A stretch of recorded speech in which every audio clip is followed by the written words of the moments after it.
Hello বন্ধুরা, আজকে এই ছোট্ট একটা ট্রেন জার্নি ব্লগ তোমাদের সামনে তুলে ধরলাম। আশা করি ভিডিওটা তোমাদের খুব ভালো লাগে, তো মনোযোগ দিয়ে পুরো ভিডিওটা দেখতে থাকো। আজকে যাব চন্দননগর থেকে সিমলাগড় কালী মন্দিরে যাচ্ছি। তো যাওয়ার পথে কি হচ্ছে না হচ্ছে সমস্ত কিছু দেখতে হবে।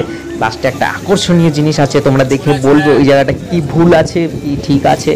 তো সমস্তটা দেখতে থাকো। এই মুহূর্তে আমরা চন্দননগর স্টেশন ছেড়ে বেরোচ্ছি। তো চন্দননগরের পরে মাঝখানে কিছু স্টেশন বাদ দিয়ে আমরা সোজা চলে এলাম ব্যান্ডেলে।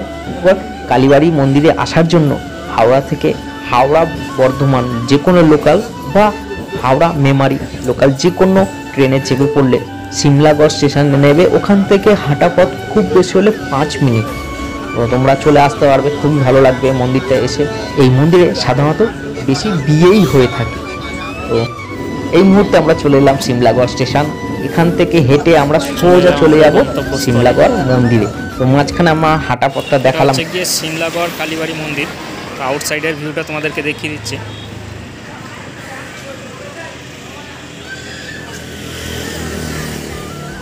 এই হচ্ছে মন্দির, ভেতরে কালী। আমরা গেছিলাম একটা বন্ধুর বিয়ের ব্যাপারে, তো ঠাকুরমশাই কি বলছে মনোযোগ দিয়ে একটু শুনবে।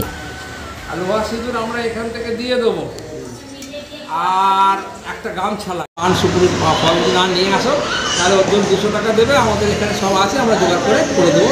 তাহলে 2000 টাকা লাগবে ওই দুটো করে করতে। আর এটা করলে 800 টাকা।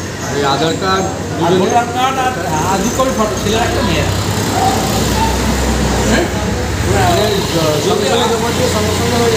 হ্যাঁ, যদি ইয়ে করো তোমরা, যদি বলো যে আমরা হোম জোগাড় করবো, তাহলে একটু বলে যেতে হবে যে আমি করবি।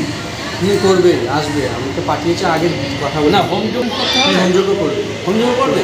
তাহলে পরে তোমরা 2000 টাকা দেবে, তোমাদের কিছু অ্যারেঞ্জমেন্ট করতে হবে না, আমরা সব করবো।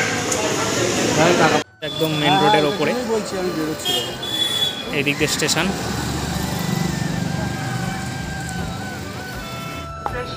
আশা করি এই ভিডিওটা সবার খুব ভালো লেগেছে।